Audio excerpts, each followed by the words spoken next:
Hello students, today we will talk about our next unit, that is unit number 6. So in this unit the very first topic is kinetics of particles. So if you can recall, in the previous lectures we talked about kinetics, and we learned that kinetics means that a science in which we are dealing with the forces acting on the particle. We are concerned about the forces acting on the particles, and we are curious to find what effect those forces are producing on the particles. So if you have to understand about kinetics of particle, we have to understand about Newton's second law of motion. Now what he says over here, when bodies are accelerated, that is when the magnitude or direction of their velocity changes, it is necessary to use Newton's second law of motion to relate the motion of body with the forces acting on it. Now meaning of this is that suppose we have a body or a particle. Right now we are talking about particles, and if some forces are acting on that particle, let us say this is the first force F1, this is the second force F2, then according to Newton's second law there will be acceleration of the particle, and the direction of that acceleration will be in the direction of the net resultant force. Means the acceleration of the particle will be directly proportional to the resultant force acting on the particle, and the direction of acceleration will be along the direction of the resultant force. So from that particular theory, or from the second law of motion, we get one equation, that is summation f is equal to ma. Means if some forces are acting on a particle, they will have a net resultant force, and that will result into the acceleration of the particle, and that acceleration will be directly proportional to the resultant force acting on the particle, and the direction of acceleration will be along the direction of the resultant force acting on the particle. So we get this equation, summation f is equal to ma. So in this particular topic of kinetics of particles, we will mainly deal with this particular equation only. If you can recall the friction chapter, when we were dealing with the problems of friction, we were saying that the body is in equilibrium, and we were saying summation fx is equal to 0 and summation fy equal to 0. Means we were adding all the forces acting in x direction, and we were equating those equal to 0. Similarly, we were adding all the forces acting in y direction, and we were equating those equal to 0. But under this particular topic, that is kinetics of particles, we will be dealing with the particles which will be under some motion. Means there will be some acceleration of the particle in those problems. If there is acceleration of the particle in a particular problem, then of course we can't equate the forces acting on the particle to 0, because those forces will develop some acceleration in the particle. It means we will have to use this particular equation now, that is summation f will produce some effect on the particle, that will be equal to m into a, where m is the mass of the particle. Now the same equation is shown in the form of a diagram, that we have a particle of mass m, and on that particle two forces are acting, F1 and F2. So this is one system. So this system is equivalent to what? It is equivalent to the particle of mass m and having acceleration in a particular direction. Then he says that this direction of the acceleration will be along the direction of the net resultant force. So it is just the graphical representation of this particular equation. Now one few more things to understand. This is related to the tangential and normal components. Now suppose we have a particle and it is moving along a curved path, and its mass is m. So at any point along this path, the particle will be under the effect of two forces. One will be the tangential to the path, another force will be along the normal to the path. Now again, same, these two diagrams are representing this equation only, that on one side we are talking about the forces acting on the particle. So if the particle is moving along a curve, two types of forces will be there. One is tangential force, tangential to the path. Another will be normal force, normal to the path. So this particular system will be equivalent to what? So this particular tangential force will result into tangential acceleration of the particle m, whose mass is m, and this particular normal force will result into normal acceleration of the particle. So ultimately, if we will see these two systems, it is just equivalent to this particular equation only, summation f is equal to ma. But over here the path is the particle is moving along the curved path, so we are dealing with tangential acceleration and normal acceleration. So we will see these two systems in terms of equation. So we will get these two equations. Summation ft is equal to mat, summation fn is equal to man, where at is the tangential acceleration, which is equal to the derivative of the velocity, tangential velocity, and an is the normal acceleration, which is equal to v square upon r, where r is the radius of the path followed by the particle along the curved surface. Now in this topic which is kinetics of particles, there is one more thing to understand, that is related to dynamic equilibrium. Now what is dynamic equilibrium? Right now we have learned about this particular equation, which is Newton's second law, that is summation f is equal to ma. Now if there is some particle and it is under the effect of some forces, let us say summation f, and because of those forces there will be some acceleration of the particle. This we have learned so far. Now there is one thing to understand, if we have to solve some problems in which the particle is in motion and still we want to some problems by considering the equilibrium concept, then what we do, look carefully over here. If I shift this particular right hand side of the equation towards left side, so I will get this equation, summation f minus ma equal to 0. So if I have to represent this particular equation graphically, then we can say that we have a particle of mass m. On that particle two forces are acting, let us say f1 and f2, and these two forces are responsible for the acceleration of the particle of mass m.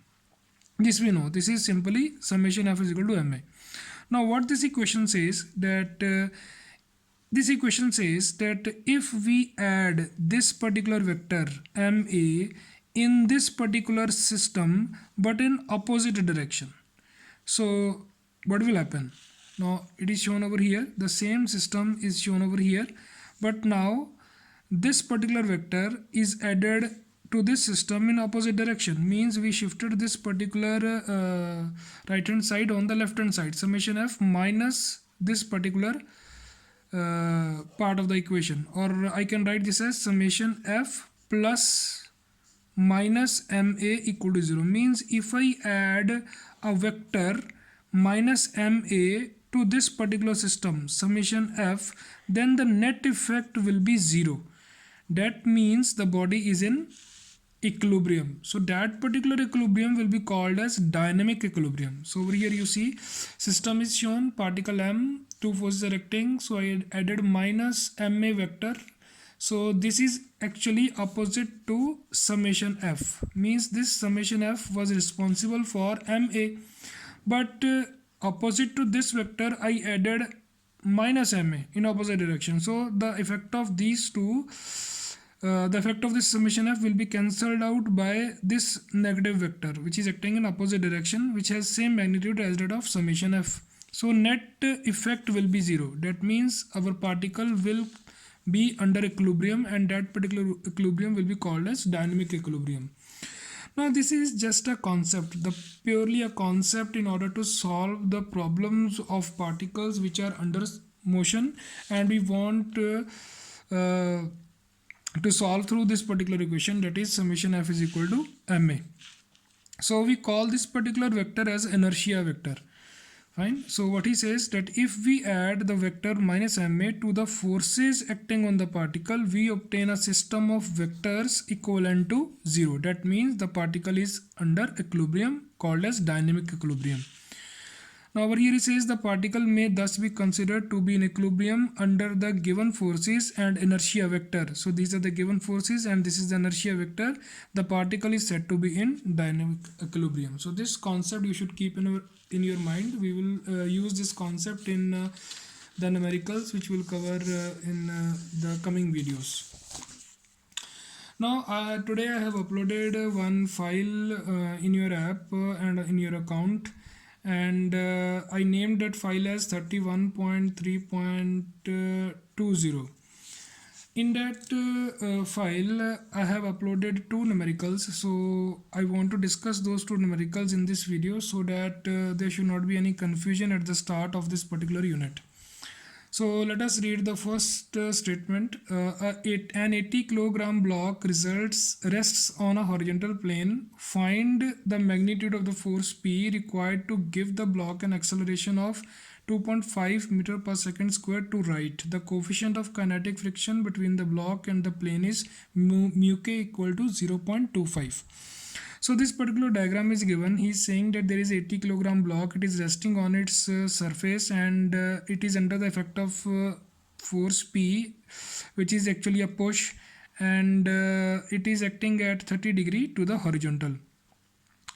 So he says that to find the magnitude of P required to give the block an acceleration of this, means what should be the value of P we should use in order to give the block acceleration of 2.5 meter per second. Now you see he's talking about the block to be in motion. It means he is giving us kinetic friction, which is mu k equal to 0.25. So right now what data we have mass of the block, that is 80 kilogram, and we have acceleration which we have to produce, that is 2.5 meter per second square. Then we have mu k, which is 0.25. Then we have to find the force which can generate this particular acceleration of the block. Now first of all, like the problems we solved in case of friction chapter, we have to make the free body of this particular problem. So the free body is shown over here. What is the first step? We should first label its weight in downward direction. So mass is 80 multiplied by 9.81 to convert it into weight. Then we will have a normal pressure. Then this force was acting at angle 30 degrees. So let us make its components, one along vertical, one along horizontal. So this will be P cos 30, this will be P sin 30. Then of course, if you are pushing the block towards right, it means friction will act towards left side. So the value of that will be mu k n. Now one thing to understand, what he's asking us to find what value of P is required to move the block with an acceleration of 2.5. It means he wants the block to be in motion. That means I can't say that summation fx is equal to 0, because the body is in motion with an acceleration of 2.5 meter per second square. So over here we have to say summation fx is equal to ma, means this P is responsible for the acceleration of this block A. So it means the first equation which we have to apply over here is summation fx is equal to ma. So how many forces are acting in x direction? One is P cos 30 and another is F. This is towards negative side, this is towards positive side. So over here in the equation, P cos 30 minus mu kn equal to what? This system is not equivalent to 0. This system is responsible for the motion of the block. So we are writing ma. Now in the next equation, so we have entered the value of mu k, and we have entered the value of mass of the body, and acceleration is also given 2.5. So we got this equation. In this equation, two unknowns are there, n and p. So let us label this particular equation as 1. This is Newton. Don't get confused. This is only the unit.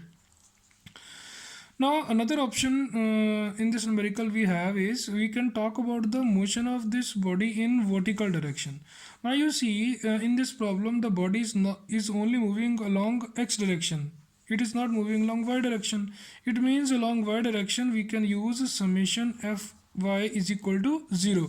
So the second option we are applying over here, summation fy equal to 0. So how many y direction forces? N positive, this is negative, this is also in negative direction. So add these values, n minus 80 into 9.81 minus p sine 30 equal to 0.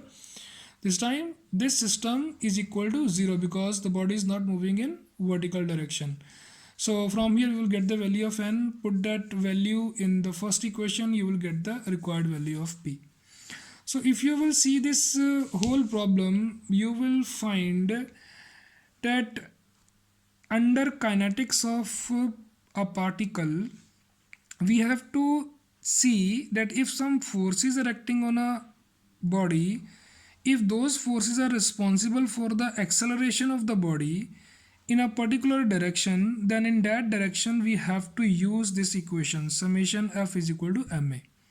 Then second option will be the second direction.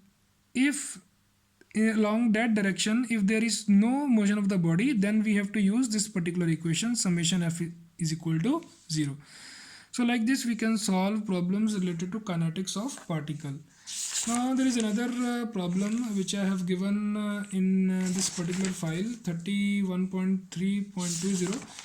So that I will discuss in the next video, because I don't want that this video to be of high memory, because it is difficult for me to upload these videos on YouTube because of their memory problem. So I will end this video over here only. So I will discuss this numerical in the next video. So I hope this lecture about kinetics of particle, the theory is clear to you. Thank you very much.